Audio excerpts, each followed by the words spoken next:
வணக்கம். உங்களை ஒரு நீண்ட இடைவெளிக்கு பின் சந்திப்பதில் மகிழ்ச்சி அடைகிறேன். இன்று நாம் அறிவியல் சார்ந்த ஒரு கருத்தை பற்றி பேச உள்ளோம். உலகத்தில் இன்று பல வகையான போர்கள் நடைபெற்றுக் கொண்டிருக்கின்றன.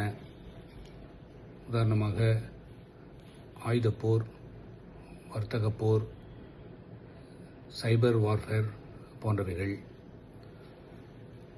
இதையும் தாண்டி வருங்காலத்தில் சில பொருள்களே, குறிப்பாக சில வேதிப்பொருள்களே போர் ஆயுதங்களாக பயன்படப் போகின்றன.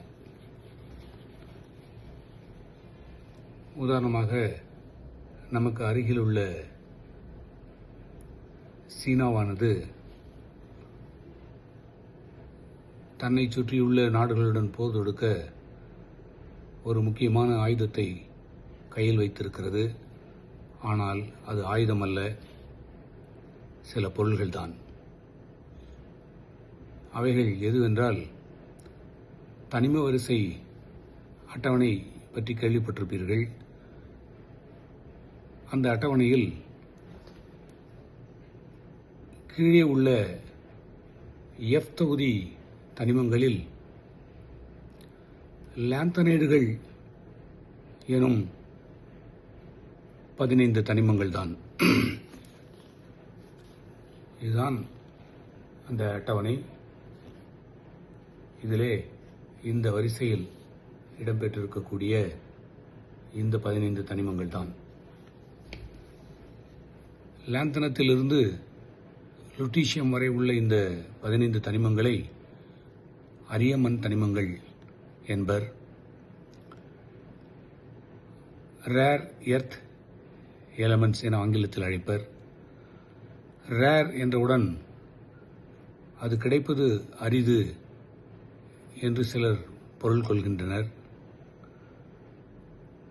அது அவைகளை பிரித்தெடுப்பது அரிது என்ற அடிப்படையில் தான் அது ரேர் என்ற வார்த்தையை தாங்கியுள்ளது. ஏன் பிரித்தெடுப்பது அரிது என்றால், அந்த 15 தனிமங்களும் ஒத்த வேதியியல் பண்புகளை கொண்டவை.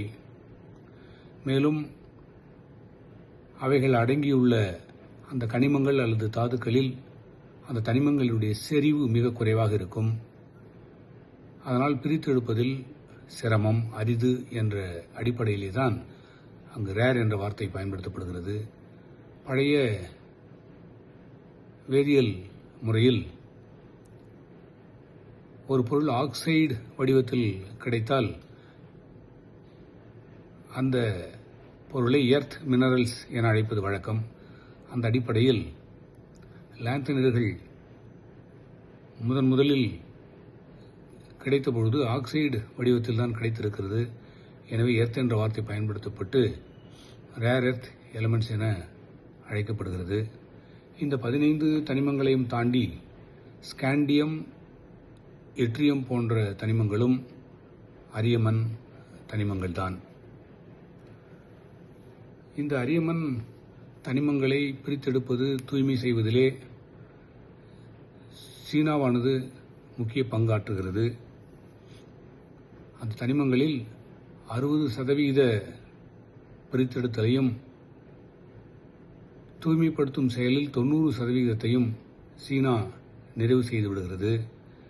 சீனாவோடு நமது நாட்டை ஒப்பிடுகையில் இந்தியா 1.1% உற்பத்தியை மட்டுமே செய்து வருகிறது. அந்த தனிமங்கள் வாகன உதிரி பாகங்கள், கணினி உற்பத்தி, சோலார் பேனல் தயாரிப்பு,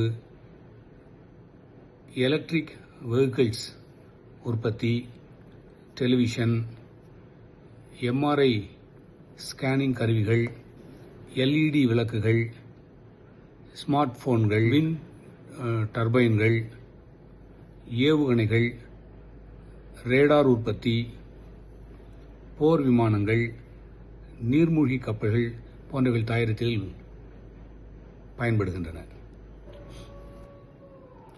பிரித்தெடுப்பதும் தூய்மை செய்வதும் மிக கடினமான விஷயங்களாக இருக்கின்றன. பிரித்தெடுப்பதற்கு அதிகமான மின்சாரம் தேவைப்படுகிறது. பிரித்தெடுக்கின்ற பொழுது சூழ்நிலையானது சீர்கேடடைகிறது. ஆனால் இவைகளையெல்லாம் தாண்டி சீனாவானது 60% பிரித்தெடுத்தலையும் 90% பிரித்தெடுத்த அந்த தனிமங்களை தூய்மை செய்வதிலும் வெற்றியடைந்துள்ளது. ஏன் சீனா இதை செய்கிறது என்றால், இவைகள் மிக முக்கியமான பொருள்களை தயாரிப்பதற்கு பயன்படுவதனால்தான். உதாரணமாக,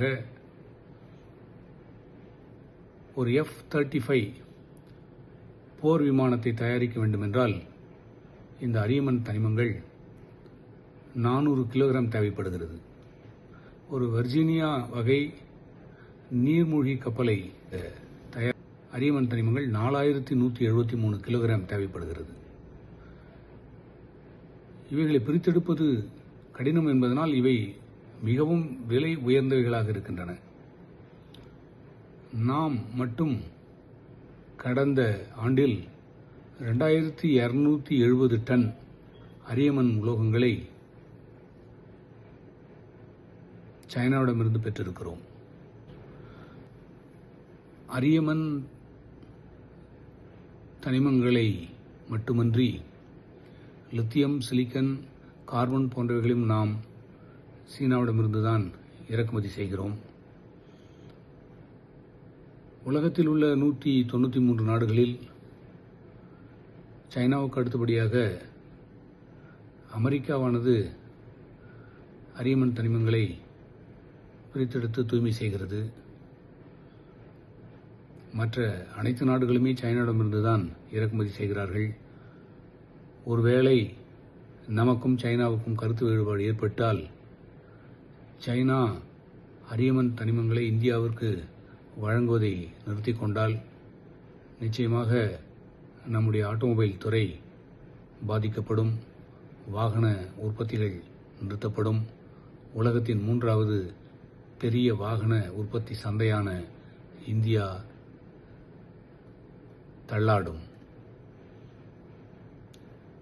எனவே சைனாவிற்கு இந்த அரியமன் உலோகங்கள் ஆயுதங்களாக இருக்கிறது. இந்த ஆயுதத்தை சைனா பயன்படுத்துவதற்கு முன் நான் வைக்கும் கோரிக்கை என்னவென்றால், இந்தியாவில் ஆராய்ச்சி பணியை மேற்கொண்டிருக்கக்கூடிய ஆராய்ச்சியாளர்களும் ஆராய்ச்சி மாணவர்களும் இந்த அரியமன் தனிமங்களை குறைவான பொருட்செலவில் பிரித்தெடுத்தல், தூய்மை செய்தல் ஆகிய பணிகளுக்குரிய வழிமுறைகளை